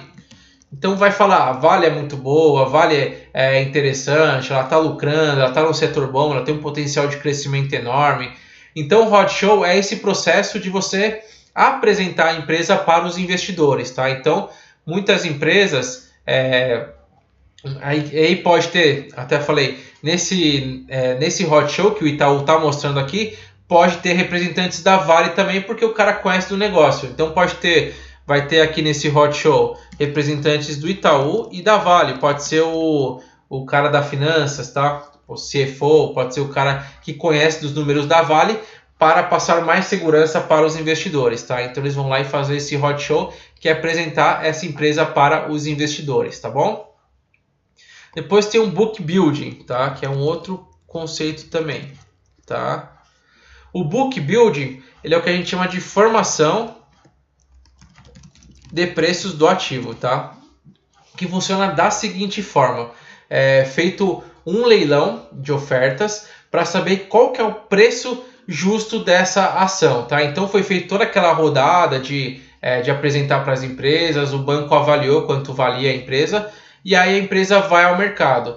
E antes de ir ao mercado, tem o chamado book build, que é o seguinte, é feito um leilão mesmo, que vai dar o preço, os investidores vão colocar um preço. Então pode colocar 100 investidores, colocaram R$100 o preço, 50 colocaram R$80, aqui R$80, 70 colocaram R$75, por exemplo, e por aí vai. E aí dessa média, disso sai uma média, que é o preço que vai sair as ações no início da oferta, tá bom? Então ela vai começar com a média disso, ok? Vai ser a formação de preço Book Build é formação de preços, tá? Aí a gente entra aqui rapidinho em Prospect, folhetou, folder de oferta pública, que não deve emitir fatos relevantes. Então a parte mais importante é isso, é que tem que ter todos os fatos importantes e também não ter fatos que podem induzir ao investidor ao erro, tá bom? Então não pode ter nada disso no prospect, algo bastante óbvio, tá bom? E aqui também é obrigatória a entrega de exemplar do prospecto preliminar ao investidor, admitindo-se seu envio ou obtenção por meio eletrônico, ok? Então tem que entregar um resumo para o investidor desse investimento, dessas ações, e pode ser de forma eletrônica isso, tá? Pode ser no site, ok? Então aqui tô vendo aqui o Abelardo. Vai lá, Abelardo, bons estudos aí. Vejo você no sábado, hein? Vamos ver. E o Rodrigo, isso mesmo, tudo isso foi feito no Banco Inter, tá? O Banco Inter acabou de fez esse ano um IPO e foi passado por todo esse processo, hot show, book build, então passa por todo esse processo mais trabalhoso, ok? Aqui a Priscila também indo, bons estudos, Priscila, obrigado, ó, 9 horas, você cumpriu o horário certinho, tá? Eu vou estender mais 5 minutos no máximo para a gente passar mais os conteúdos. Aí aproveitem, quem está na pegada dos estudos aí, vai lá para o professor Lucas Silva, entra lá YouTube, procura professor Lucas Silva, que ele passa matérias muito interessantes e são complementares, os nossos exercícios aqui são complementares, a gente acaba se ajudando, tá bom?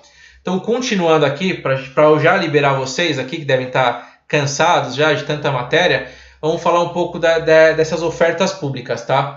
Então, da mesma forma, continuando o processo de underwriting, que é importante, vai ter um banco coordenador da oferta, tá? Que no caso é o banco que vai controlar tudo, que é o banco responsável por fazer essa oferta, mas pode ter outros coordenadores. Então, a empresa ela pode contratar três bancos, porque só o Banco Itaú não vai suprir, não vai conseguir vender tudo. Então, contrata o Banco Itaú, contrata o Bradesco, contrata o Santander para fazer essa intermediação. Um vai ser o líder, que vai ser o banco que vai coordenar todas as ações, e os outros vão ajudar na venda, ajudar a vender as ações, tá? Então, ele pode contratar vários bancos. E tem o banco mandatário. O banco mandatário seria, por exemplo, um cartório, tá? Ele vai liquidar, ele vai cuidar, vai ser uma espécie de tesouraria, vai ser o banco tesoureiro, que vai receber os recursos, que vai processar todas as liquidações e que vai verificar a autenticidade desse negócio, como se fosse um cartório mesmo.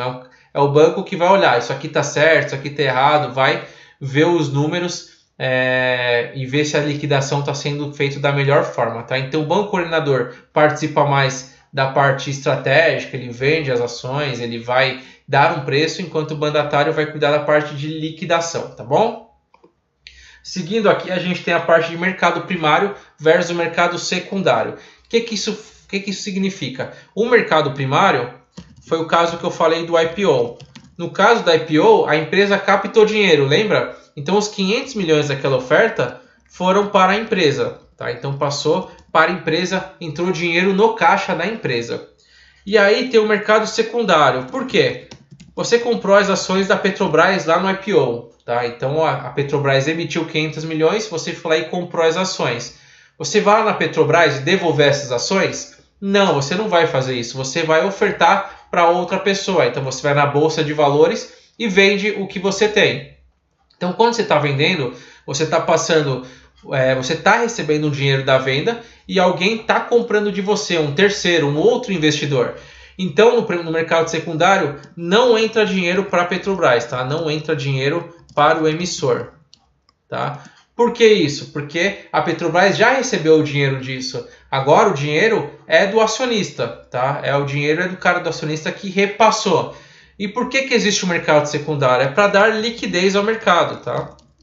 Porque imagina, se você comprasse as ações no IPO e falassem para você que você não poderia vender mais essas ações para ninguém.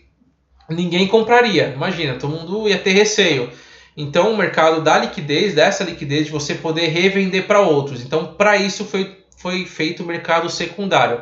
Foi para dar liquidez ao mercado primário, ok? Então, mercado primário e mercado secundário. Mercado primário entra dinheiro para o emissor, no caso, entra dinheiro para a Petrobras. no secundário ele só dá liquidez ao mercado e é troca de investimento nas mãos dos acionistas, tá bom? Então não entra dinheiro para a empresa. Tá aqui para finalizar o último assunto de hoje, vamos falar de negociação de ações. Então, negociação de ações. E funciona da seguinte forma: você tem um investidor. O investidor, ele quer comprar as ações da Petrobras. Ele não vai até a Petrobras para comprar as ações. Fala, Petrobras, eu quero comprar as suas ações. Não, ele vai até a bolsa. Será que ele vai na B3 e bate lá na bolsa para poder aplicar o dinheiro na Petrobras? Também não, ele precisa de um intermediador, que é a corretora. A gente já viu as funções da corretora.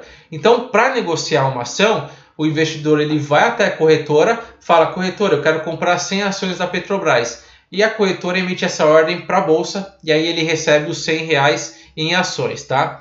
Liquidação de ações é D+3. Então, por exemplo, quem comprou hoje, que foi dia útil, quinta-feira, vai pagar só daqui 3 dias úteis, que vai ser na terça-feira, tá? Então a ação, isso aqui pode cair na sua prova, a ação tem liquidez em D+3, tá? Você paga em D+3, liquida, tá? Liquidez não, liquidação em 3 dias úteis. Por quê? Porque você não precisa ter o dinheiro na mão para comprar ações.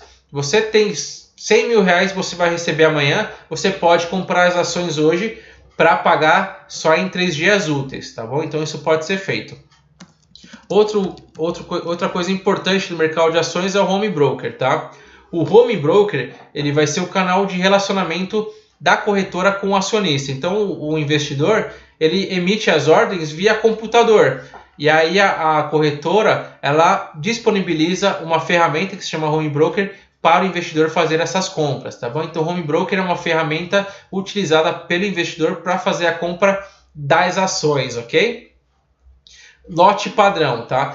O lote padrão, as negociações de ações são na sua grande forma vendidas em pacotes de 100, tá? Pacotes de 100.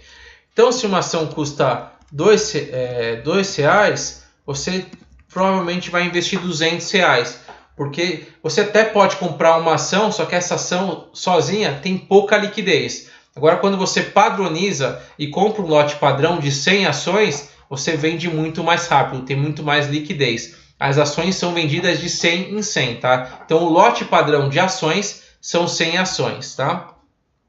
E para finalizar a nossa aula de hoje, vamos falar dos custos, tá? Os custos são, em sua essência, são 3, tá? O primeiro é o custo de corretagem. Custo de corretagem são custos pagos para a corretora, então o custo é diretamente para a corretora. Então, para a corretora, você paga, por exemplo, 0,3% por ordem. Esse 0,3% vai direto para a corretora que está emitindo a ordem.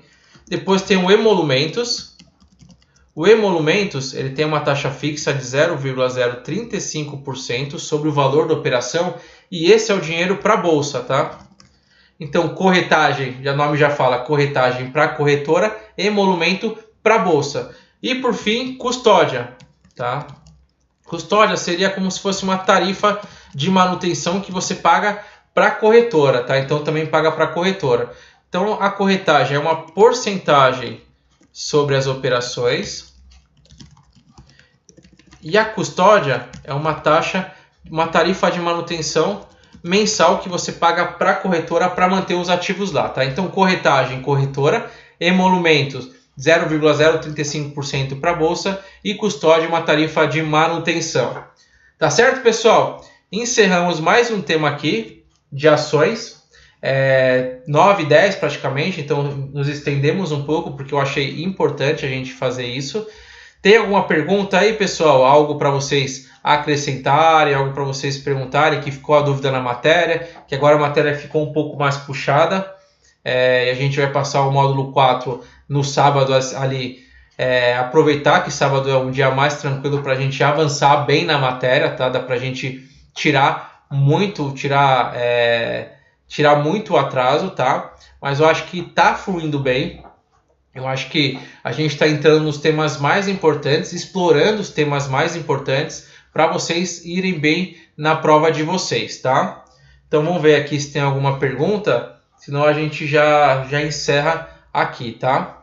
Então aqui a Kátia, obrigado, até sábado, Kátia. Eu que agradeço, viu, pelo tempo. Rodrigo, hoje foi sim puxado, foi bastante puxado. Até por isso que eu separei um dia somente para falar praticamente do módulo 4. Mas fiquem à vontade, reveem essa aula, voltem. Pode passar um pouco mais devagar as aulas. Façam simulados posteriormente. O bom é que fica gravado a aula, então vocês não perdem nada depois, tá? Acho que vai ficar tudo bem. O Rodrigo, na revisão vai dar certo, com certeza. O Júnior, adorei o conteúdo. Brigadão, Júnior. A Jennifer aqui, top. Priscila, ótima aula. Obrigado, Priscila.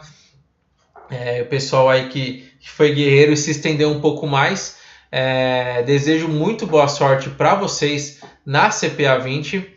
Lara, sábado mesmo horário? Não, sábado, deixa eu ver aqui no calendário.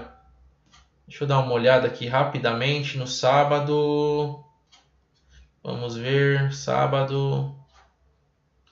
Sábado começa às 15 horas, tá? Então tá das 15 às 17 horas. Pode ser que passe um pouco, porque a gente vai explorar bem esse módulo 4, tá? Mas começam às 15 horas, tá? Lembrando, o horário é legal participar da live, participar do ao vivo, mas eu vi, por exemplo, que muita gente assistiu às aulas 1 e 2 outros dias, tá? O pessoal que está em faculdade. Então, funciona da mesma forma. Vai ficar gravado lá, vocês podem até ir andando. Então, não se preocupem com isso, tá? O mais legal de participar é poder fazer pergunta na hora. Por exemplo, quer fazer uma pergunta, vocês conseguem fazer isso na hora. Mas nada que vocês possam fazer uma pergunta depois ou na próxima aula, tá bom? Para quem não conseguir acompanhar. Mas tá certo aqui. Ailton, sábado terá matéria? Sim, sábado vai ser matéria, vai ter o módulo 4. A grande... não vou fazer uma revisão, tá? Eu acho que a gente vai tomar bastante tempo se a gente fizer revisão, porque as minhas aulas já são mais focado em revisões, tá? Mas vocês podem rever os vídeos, eu acho até importante quem puder rever os vídeos, tá? Mas o simuladão, que é importante, a gente vai deixar para o outro sábado. Tá certo, Ailton? Vamos ver se vai usar alguma coisa. Gorete, valeu, show de bola.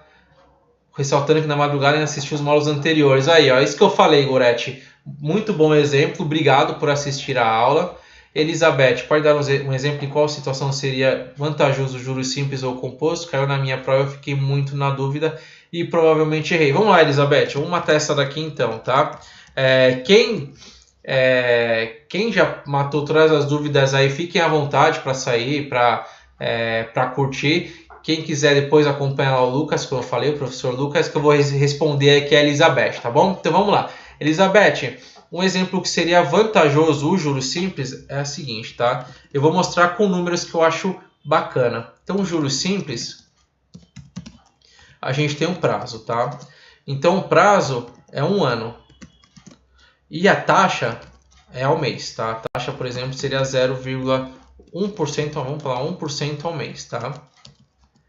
E nos juros compostos, o prazo é 1 ano e a taxa é 1% ao mês, tá?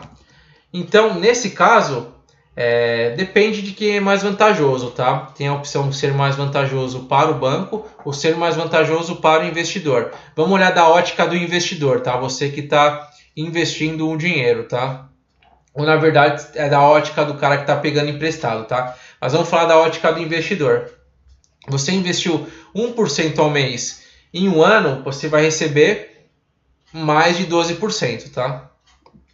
Aqui nos juros simples, a gente está falando que, lembra lá, 1 ano são igual 12 meses, tá? 12 meses vezes 1% ao mês, você vai receber 12% no final do ano, tá? E aqui 12 meses vai ser o juros sobre juros, tá? Então a gente vai pegar 1,10 elevado a 12, tá? Deixa eu fazer aqui na HP só para você ver como funciona. 1,10. Não, desculpa, aqui é 1,01, tá? Que a taxa é 1% ao mês. Então 1,01 elevado a 12 daria, aqui a gente tira lá, lembra do 1 menos 100 vezes, vai para 12,68%, tá? Então, provavelmente caiu assim na sua prova, ó. Quando o prazo é maior do que a taxa, é mais vantajoso para o investidor. quando o prazo é menor que a taxa, quando o prazo é maior que a taxa, é melhor fazer juros compostos. Quando a taxa é maior que o prazo, vale a pena fazer juros simples, por exemplo, tá? Então, nesse caso, se o prazo for ao ano e a taxa for ao mês, vale mais a pena trabalhar com juros compostos, tá? Então, os juros compostos aqui é mais vantajoso. O que seria mais vantajoso nos juros simples, tá? O que seria? Vamos supor aqui, ó, que o prazo é um mês, então a gente trocou, ó, o prazo é um mês e a taxa é 10% ao ano, tá? E aqui é a mesma coisa. Vamos supor que a taxa é ao ano, então aqui o prazo é um mês e a taxa é 10% ao ano, tá? Nesse caso aqui, o que vai dar mais é o juros simples, tá? Então, quando a taxa é ao ano e o prazo ao mês, os juros simples rendem mais, tá? Vou mostrar por quê. Aqui é simples, tá? Então, se é 10% ao ano, eu tenho 1% ao mês, eu tenho 1%, né? Se eu tenho 10% ao ano, divido isso pelos meses, eu tenho 1%. Não, 10%, desculpa, 10% ao ano são 12 meses, né? Então, seria 10 dividido por 12, que daria 0,83% ao mês, tá? Então, eu tenho um prazo, uma taxa de 10% ao ano. Para um mês é 0,83%, simplesmente eu divido um pelo outro, tá? Juros simples. No composto, aí a gente tem que trazer ele ao valor presente, tá? E aí a gente vai ter que fazer uma conta um pouco mais específica, tá? Porque é o seguinte, aí a gente vai aprender quando a gente entrar mais a fundo, não no CPA 20, tá? No CEA a gente aprofunda isso, mas aqui, ó, 10% ao ano, a gente vai pegar 1,10, lembra do 10% ao ano, só que aqui eu quero 1 de 12, tá? Porque eu quero uma taxa, eu quero um mês de 12 meses, que 10% é 12 meses, eu quero só um disso. Então eu pego 1, Enter, divido por 12, e aí eu coloco isso aqui que eu elevo ele. Então eu elevo. E aí eu vou ter a taxa, eu tiro 1 menos e multiplico por 100, tá?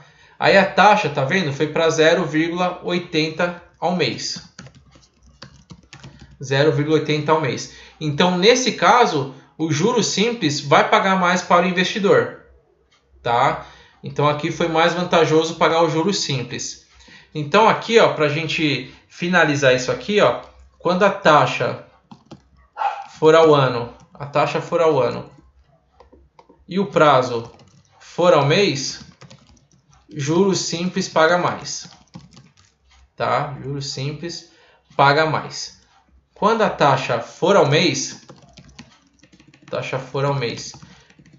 e o prazo for ao ano, juros compostos pagam mais, tá? Então esse aqui, nesse caso é a ótica do investidor, porque ele vai receber mais, tá certo, Elizabeth? Então é isso daqui, tá? Esse aqui seria o exemplo real de prova. Top, ok? Simone, fiquei em dúvida sobre sobre os recibos de depósito. A ADR seria uma empresa brasileira com sede no Brasil, porém são negociadas. Corretíssimo, isso mesmo. Eu dei o exemplo da Ambev, que é o seguinte: a Ambev tem sede no exterior, é estrangeira, tá? Então é estrangeira, tá fora dos Estados Unidos e é negociada nos Estados Unidos, tá? Tá corretíssimo. A ADR de uma empresa brasileira é que uma empresa brasileira está negociando ações lá nos Estados Unidos. E aí BDR vai ser diferente, vai ser uma empresa estrangeira aplicando aqui no Brasil, tá certo, Simone? Então é isso, pessoal. Vou fechar aqui. Aqui a gente parou nesse slide. A gente segue com as aulas no sábado. Então no sábado eu vejo vocês. Tendo alguma dúvida eu estou à disposição, tá certo? Bons estudos para vocês. E aproveitem amanhã para dar aquela estudadinha, tá? Eu sei que na sexta é difícil, tenta pegar ali meia horinha, uma horinha, que não vai arrancar pedaço, tá? E a gente se vê no sábado, tá bom, galera? Até mais, tchau!